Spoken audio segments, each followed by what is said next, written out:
مرحبا أهل الكمال مرحبا أهل النوادي. Assalamualaikum warahmatullahi wabarakatuh. Bismillahirrahmanirrahim. Alhamdulillahi rabbil alamin. Allahumma salli wa sallim ala sayyidina Muhammadin wa ala alihi wa sahbihi ajma'in. Amma ba'du. Di pertemuan kita yang kali ini kita akan membahas tentang al-umurul muhimmatu fi shaum, perkara-perkara yang urgen di dalam puasa. Yang pertama, perkara yang sangat urgen di dalam puasa adalah an-niyat, yaitu niat. Di mana niat ini menentukan sahnya atau tidak sahnya berpuasa.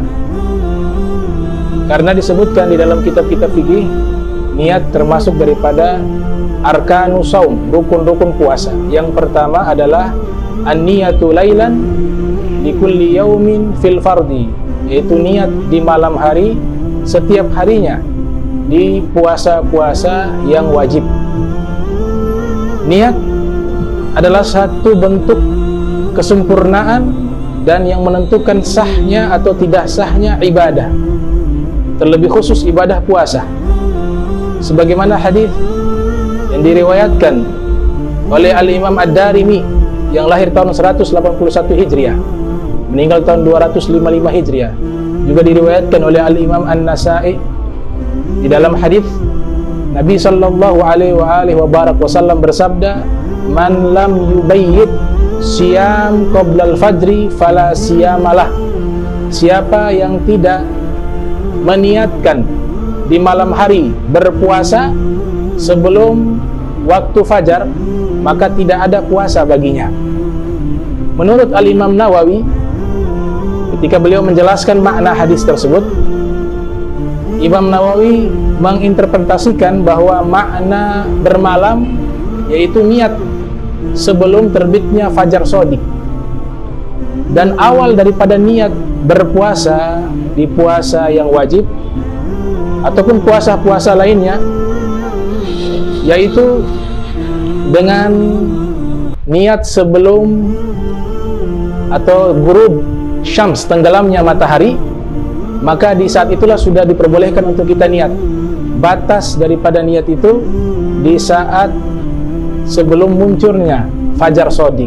Oleh sebab itu, bagi kita yang menganut pemahaman fikih madhab Syafi'i, wajib kita niat setiap harinya. Redaksi teks atau bacaan niat yang dimana dianjurkan oleh para ulama Syafi'iyah untuk kita melafadzkan niat, yaitu sebagai berikut: nawaitu shaum magadin an adai fardhi syahri Ramadan hadhihi sanah lillahi ta'ala.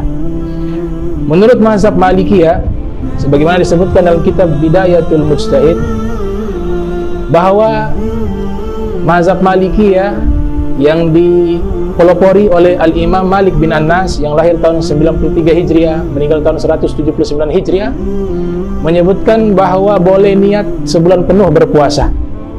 Sehingga kita sebagai bentuk menjaga daripada sahnya berpuasa, boleh kita berniat dua kali.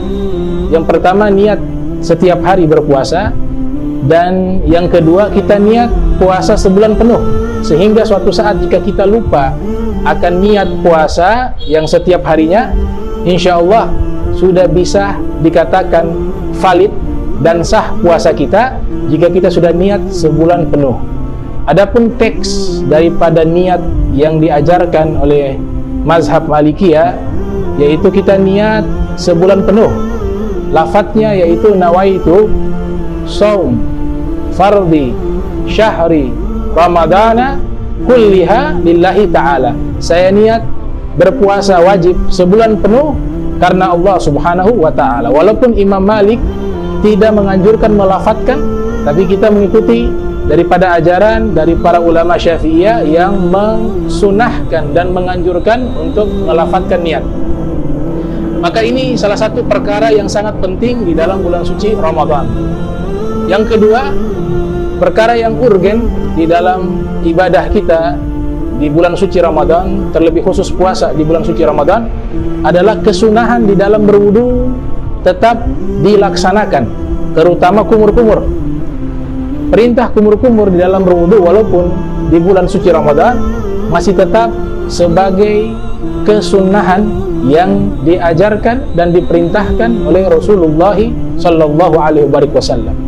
Akan tetapi ketika kita berpuasa ada rambu-rambu yang harus kita perhatikan, yaitu ketika berpuasa tidak boleh berlebihan di dalam berkumur-kumur atau mubalaghah. Maka jika kita berkumur-kumur berlebihan, maka ini yang dilarang. Kalaupun di saat berwudu berlebihan di dalam berwudu ini dilarang, seandainya kita melakukan wudu menjauhkan mubalaghah dan tidak sengaja tertelan, maka puasa kita tidak batal karena kita melakukan perintah sunnah.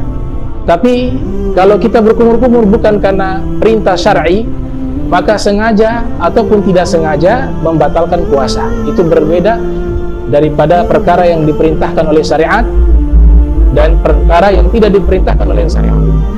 Sama halnya perkara yang ketiga yang sangat penting di bulan suci Ramadan, yaitu al-ghusl, mandi.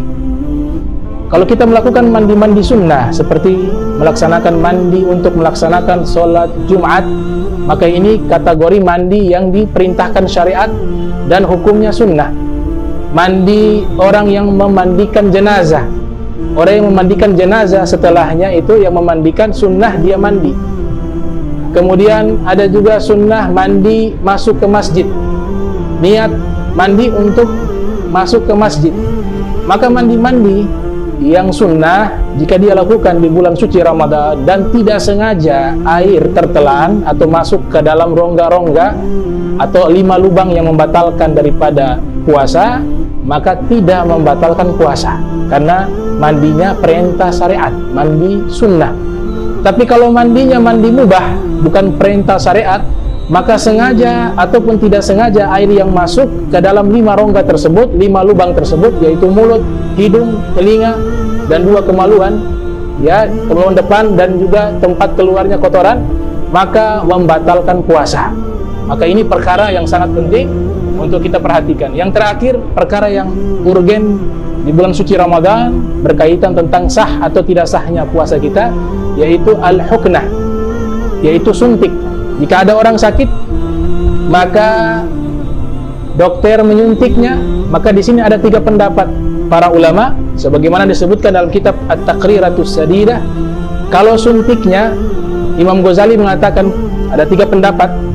Pendapat yang pertama mengatakan kalau suntik mutlak batal. Kalau kita suntik mutlak membatalkan puasa. Pendapat kedua, suntikan itu tidak mutlak membatalkan puasa. Jadi kalau ketika orang bersuntik dalam keadaan sakit tidak membatalkan puasa sama sekali. Pendapat ketiga dirinci, dan ini pendapat yang paling kuat, yaitu jika suntiknya berupa asupan makanan, obatnya atau zat yang dimasukkan di dalam suntik itu berupa zat makanan yang menguatkan badannya, maka jika disuntiknya di tubuh mutlak batal. Tapi jika tidak mengandung zat makanan, tapi hanya berupa suntikan obat, ya, atau menghilangkan penyakit, maka dilihat dari 2 aspek. Jika disuntik di urat batal, kalau di otot tidak batal. Jadi dirinci daripada masalah suntik. Wa akhiru kalam, walhamdulillahi rabbil alamin, wassalamualaikum warahmatullahi wabarakatuh.